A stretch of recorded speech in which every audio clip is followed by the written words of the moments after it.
Hi students मास lifestyle आपको स्वागत। चलित वर्ष जो पिला माने नवम श्रेणी में पढ़ुच पिला माने तुम जानिछ तुम जहाँकि हाफ इयरली एग्जाम बा अर्धवार्षिक परीक्षा 2025 सेप्टेम्बर 20 तारीख स्टार्ट हो गलानी। तुम 22 तारीख में रही जहाँकि सोशल साइंस बा सामाजिक विज्ञान रही। से सामाजिक विज्ञान रे रियल क्वेश्चन टी को आम डिस्कसन करवा, क्वेश्चन सहित आंसर आलोचना करवा। तो वीडियो को जमा भी स्किप करूँ, वीडियो को कंप्लीट देखूँ। चैनल को जब सब्सक्राइब करना सब्सक्राइब करूँ, पाखर बेल आइकन को क्लिक करूँ और चैनल जॉइन हो जातु। देख आम प्रश्न कौन रही देखा। देख आम 1 नंबर रही सुएज केनाल भारत और यूरोप मध्य केते दूरता ह्रास कर 7000 किलोमीटर, जहाँकि ऑप्शन नंबर ए रे रही। 2 नंबर रही देख भूत्वक प्लेट संचलन शक्ति केउठू मिले। 2 नंबर सी रे आसीबो भू एबेन्तर अवक्षय आणविक चाप शक्ति जो। 3 नंबर रही केउ अंचल भूमिकंप प्रवण, ऑप्शन नंबर जहाँकि बी रे रही पार्वतीय अंचल। 4 नंबर रही पृथ्वीर बृहत्तम नदी अववाहिका केउ नदी रे अछि, जहाँकि ऑप्शन नंबर डी रे आसीबो नील नदी रे अछि। देवप्रयाग ठारे केउ दुईटी नदी मिलन घटी। ए रे आसीबो ऑप्शन नंबर ए रे अलकानंदा और भागीरथी रही।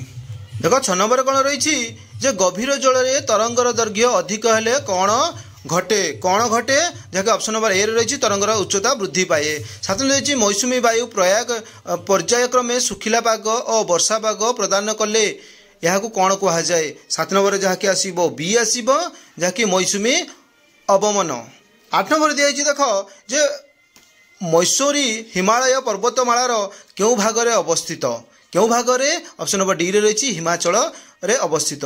9 नंबर रही पितली द्वीप केउठारे अवस्थित। पितली द्वीप जहाँकि 9 नंबर सी रे रही लाक्षाद्वीप द्वीप रे रही। देख 10 नंबर रही देख मौसुमी वायुर नामकरण किए करथिले, पोर्तुगीज नाविक करथिले, ऑप्शन नंबर ए रे रही। देख 11 नंबर जो मानचित्र दिखाई I2I 3I से मानचित्र अनुଯାयी से गुड़िक आमर उत्तर देखा। देख प्रश्न कौन रही। देख 11 नंबर रही जे आई चिन्हित मालभूमिर नाम कौन। आई चिन्हित मालभूमिर नाम हूँ कौन ना छटनागपुर, जहाँकि ऑप्शन नंबर डी रे रही। 12 नंबर रही देख 2I चिन्हित अंचलटी क्यों राज्यर राजधानी, ऑप्शन नंबर बी रे रही जहाँकि उत्तराखंड रही। 13 नंबर रही 3I चिन्हित नदीटीर नाम कौन, नर्मदा नदी, ऑप्शन नंबर ए रे रही। 14 नंबर रही दे हुमायून हिमालय क्यों नदी द्वय मध्य सीमित, एटा कौटी हम, ऑप्शन नंबर बी रे हम जहाँकि राबी नदी और कौन रही ना तीर्था नदी रही। 12 नंबर रही जे विपर्यय द्वारा संभावित क्षय क्षतिर परिमाण को कौन कह जाए, ऑप्शन नंबर बी रे रही शंका कह जाए।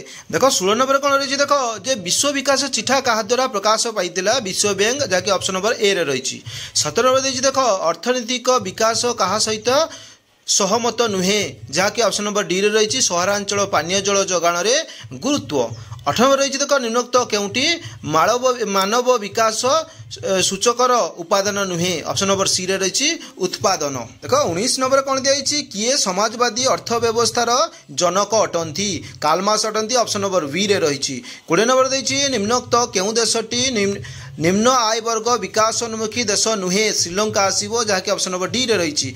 21 रे रही जातीय आयर आकलन दृष्टि केउ क्षेत्रटी ठीक, 21 नंबर वी रे रही जहाँकि कौन ना सेवा क्षेत्र। तापर देख 22 नंबर रही केउटी माध्यमिक क्षेत्रर उदाहरण, ऑप्शन नंबर वी रे रही पोखरी रे माछ चाष। 23 नंबर रही कौन देख निम्नोक्त केउ देश मिश्रित अर्थनीति ग्रहण करिछि, जहाँकि ऑप्शन नंबर बी रे रही इंग्लैंड।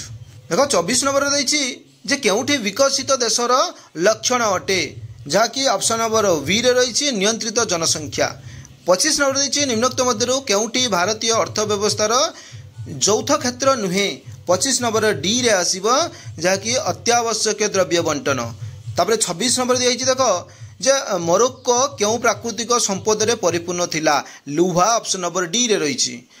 1871 रु 1888 पर्यंत जर्मनी रे क्यों काइजर क्षमतार थिले, जहाँकि प्रथम विलियम, ऑप्शन नंबर ए रे रही। 28 नंबर देछि निम्नोक्त केउ माने दक्षिण अफ्रिका रे केप कॉलोनी प्रतिष्ठा करथिले, जहाँकि ऑप्शन नंबर बी रे रही कौन ना कौन माने डच माने करथिले।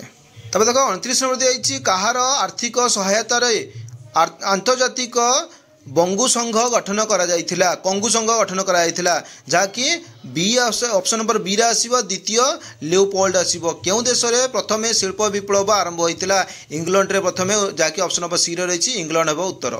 31 नंबर रही देख ଆଡଲଫ ହିଟଲର ପ୍ରଥମ ବିଶ୍ୱଯୁଦ୍ଧ ରେ କେଉଁ ଦେଶ ତରଫରୁ ସୈନ୍ୟବାହିନୀରେ ଯୋଗ ଦେଇଥିଲେ? ପ୍ରଥମେ ହେବ ଅପସନ୍ ନମ୍ବର ଡି ଜର୍ମାନୀରେ। 32 ନମ୍ବର ଦେଇଛି ଦ୍ୱିତୀୟ ବିଶ୍ୱଯୁଦ୍ଧ କେଉଁ ମହାଦେଶ ସବୁଠାରୁ ଅଧିକ କ୍ଷତିଗ୍ରସ୍ତ ହୋଇଥିଲା? ଯାହାକି 32 ନମ୍ବରରେ ଆସିବ option number A Europe. Option number ଦେଖ 33ରେ ଦେଇଛି 1921 ମସିହାରେ ଠେଲା ଖାଁ କେଉଁମାନଙ୍କ ଠାରୁ କ୍ଷମତା ଅଧିକାର କରି ଇରାନକୁ ସ୍ୱାଧୀନତା କରିଥିଲେ? ଆଉ 33 ନମ୍ବର କ'ଣ ଆସିବ? ଅପସନ୍ ନମ୍ବର ସି ଆସିବ ଡଚ୍। 34 ନମ୍ବର ଦିଆଯାଇଛି ଦେଖ କେଉଁମାନେ ମୋଜାମ୍ବିକ୍ ଓ ଆଙ୍ଗୁଲାରେ ଉପନିବେଶ ସ୍ଥାପନ କରିଥିଲେ? ପର୍ତ୍ତୁଗୀଜ ମାନେ କରିଥିଲେ। 35 ନମ୍ବର ଦିଆଯାଇଛି କିଏ ରୁଷିଆରେ 1855ରୁ 1881 ପର୍ଯ୍ୟନ୍ତ ଶାସନ କରିଥିଲେ? ଦ୍ୱିତୀୟ ଆଲେକ୍ଜାଣ୍ଡାର କରିଥିଲେ।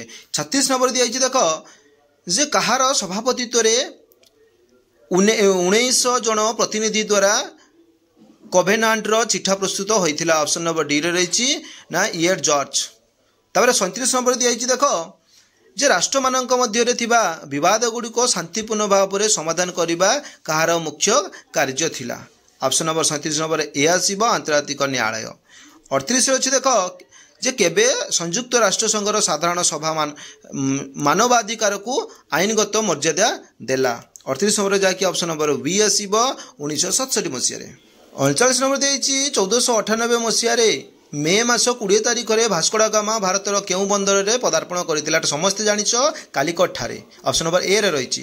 40 ନମ୍ବର ରହିଛି କେପ୍ କଲୋନିକୁ ଊନବିଂଶ ଶତାବ୍ଦୀରେ ପ୍ରଥମ ଭାଗରେ କେଉଁ ରାଷ୍ଟ୍ର ଅଧିକାର କରିଥିଲେ? ଯାହାକି 40 ନମ୍ବର ବି ଆସିବ ଇଂଲଣ୍ଡ। 41 ରହିଛି ସମ୍ବିଧାନ ପ୍ରଦତ୍ତ ମୌଳିକ ଅଧିକାରକୁ ସଂକୁଚିତ ବା ପ୍ରତ୍ୟାହାର କରିବାର କ୍ଷମତା କାହାର ଅଛି? 41 ନମ୍ବର ବିରେ ଆସିବ ଯାହାକି ସୁପ୍ରିମକୋର୍ଟର। 42 ନମ୍ବର କ'ଣ ଅଛି ଦେଖ ଯେ ସମ୍ବିଧାନର କେଉଁ ଧାରାରେ ଶିକ୍ଷାଗାରକୁ ମୌଳିକ ଅଧିକାର ଭାବେ ଯୋଗ କରାଯାଇଛି? 21 କ ରେ ରହିଛି ଯାହାକି ଅପସନ୍ ନମ୍ବର ବିରେ ଆସିବ। 43 ରହିଛି ଭାରତ ସମ୍ବିଧାନର କେଉଁ ଭାଗରେ ମୌଳିକ କର୍ତ୍ତବ୍ୟ ବିଷୟରେ ବର୍ଣ୍ଣନା କରାଯାଇଛି? ଯାହାକି ଅପସନ୍ ନମ୍ବର ବିରେ ଚତୁର୍ଥ ଭାଗ କ ରେ ରହିଛି। ଦେଶକୁ ବାହ୍ୟ ଓ ଆଭ୍ୟନ୍ତରୀଣ ବିପଦରୁ ରକ୍ଷା କରିବା ପାଇଁ କେଉଁ କର୍ତ୍ତବ୍ୟର ଅନ୍ତର୍ଭୁକ୍ତ କରାଯାଇଛି? କେଉଁ କର୍ତ୍ତବ୍ୟ ରହିଛି? ଅପସନ୍ ନମ୍ବର ବିରେ ରହିଛି ନୈତିକ କର୍ତ୍ତବ୍ୟ। ଦେଖ 45 ନମ୍ବର କ'ଣ ରହିଛି ଯେ କାହା ମତରେ ରାଷ୍ଟ୍ରନୀତି ନିୟାମକ ନିର୍ଦ୍ଦେଶାବଳୀର ମୂଲ୍ୟବୋଧ ଅଧିକ? ଅପସନ୍ ନମ୍ବର ଏ ରେ ହେବ ଆମ୍ବେଦକରଙ୍କର। 46 ନମ୍ବର ଦେଇଛି ଦେଖ କିଏ ରାଷ୍ଟ୍ରନୀତି ନିୟାମକ ନିର୍ଦ୍ଦେଶାବଳୀକୁ ମୋହନୀୟ ଆକାଂକ୍ଷା ବୋଲି ଅଭିହିତ କରିଥିଲେ? କ'ଣ ହେବ? ଲେଖା ହେଇଛି କନଷ୍ଟାଣ୍ଟି। ଅପସନ୍ ନମ୍ବର ଏ ରେ ରହିଛି, ବି ରେ ରହିଛି ୱାଟର ଲିପମ୍ୟାନ୍ ଏବଂ ସି ରେ ରହିଛି କର୍ଣ୍ଣାଲ ହାବୁଗ ଏବଂ ଡି ରେ ରହିଛି। ଏଗୁଡ଼ାକ ଦେଖିବ ଅପସନ୍ ନମ୍ବର କେଉଁଟା ଆସିବ ଏହାର ଉତ୍ତରଟା କମେଣ୍ଟ ବକ୍ସରେ ନିଶ୍ଚିତ ଭାବରେ ଜଣାଇବ। 47 ନମ୍ବର ଦେଇଛି ଦେଖ ଭାରତର କେଉଁ ରାଜ୍ୟରେ ସର୍ବପ୍ରଥମେ ସୂଚନା ଅଧିକାର ଆଇନ ବିଧାନସଭାରେ ପ୍ରଣୟନ କରାଯାଇଥିଲା? କେଉଁ ରାଜ୍ୟରେ କରାଯାଇଥିଲା? ଅପସନ୍ ନମ୍ବର ସି ରେ ହେବ ତାମିଲନାଡୁରେ କରାଯାଇଥିଲା। 48ରେ ଅଛି ଯେ କେବେ ଭାରତର ପ୍ରଥମେ ମାନବାଧିକାର ସୂଚନା ଆଇନ ପ୍ରଣୟନ କରାଯାଇଥିଲା? କେବେ? 1993 ମସିହା। ଅପସନ୍ ନମ୍ବର ଏ ରେ ରହିଛି। ବୁଝିଲେ କି ନାହିଁ? ଅପସନ୍ ନମ୍ବର ଏ ହେବ। 49 ରହିଛି ନାଗରିକର ମୌଳିକ ଅଧିକାରକୁ କ୍ଷୁଣ୍ଣ କରୁଥିବା ଯେକୌଣସି ଆଇନକୁ କିଏ ଅସିଦ୍ଧ ଘୋଷଣା କରିପାରିବେ? କିଏ କରିପାରିବ? ଅପସନ୍ ନମ୍ବର ବି ରେ ରହିଛି ନ୍ୟାୟାଳୟ କରିପାରିବେ। 50 ନମ୍ବର ଦେଇଛି ଦେଖ ଯେ କେବେ ଭିଏନା ଘୋଷଣାନାମା କାର୍ଯ୍ୟକାରୀ କରାଯିବାର ଯୋଜନା କରାଯାଇଥିଲା ବା କରାଗଲା? କେବେ? ନା ଅପସନ୍ ନମ୍ବର ବିରେ ରହିଛି 1994 ମସିହାରେ କରାଗଲା। এইটি তো সরিলা যাকি অবজেক্টিভ গুড়িক সরিলা। নেক্সট আমি সবজেক্টিভ গুড়িক আলোচনা করা, তার পুঙ্খানুপুঙ্খর সবু কোশ্চেন গুড়াকর আনসর আমি প্রোভাইড করা। সো সেত পর্যন্ত বিদায় দিয়ন্তু। যে পিলা আম চ্যানেল নূয়া আসিছ সে আম চ্যানেল সবসক্রাইব কর। সবসক্রাইব কলে আসুবা যে নূয়া নূয়া ভিডিও গুড়িকর নোটিফিকেসন পাইଯିବ।